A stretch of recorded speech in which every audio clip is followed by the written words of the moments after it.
ভাইয়া, কালো হওয়া কি খুব খারাপ বল? সবাই স্কুলে আমাকে কালো বলে ডাকে।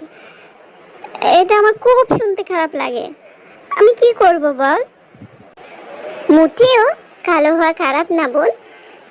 তো সৌন্দর্য কোনো ফ্যাক্টই না। তুই যখন জীবনে অনেক উন্নতি করবি তখন তোর এই কালো জিনিসটা চাপা পড়ে যাবে। আসলে সৌন্দর্য জিনিসটা মোটেও কোনো ফ্যাক্ট না। এটা তো আল্লাহর সৃষ্টি করেছে, এখানে কি আমাদের হাত আছে বল? আর যারা করছে তারা বোলিং করছে, অন্যায় করছে, তাদের জন্য তুই শিক্ষকের কাছে বিচার দিবি, ব্যাস এতেই সমাধান হয়ে যাবে। এরপরে কিন্তু আর বলবে না। আর এটা নিয়ে তুইও কোনোভাবেই হীনমন্যতায় ভুগবি না, বুঝছিস? ও মা, পানি খেতে গিয়ে গ্লাসটা ভেঙে গেল ভাইয়া। আমি এক ফোঁটাও ইচ্ছে করে ভাঙিনি।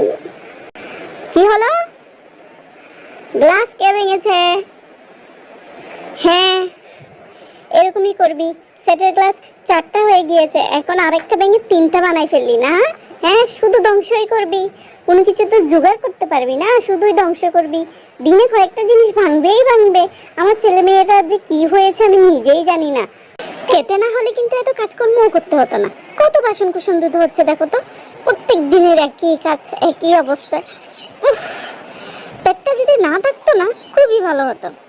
যা, একটা ভেঙে গিয়েছে।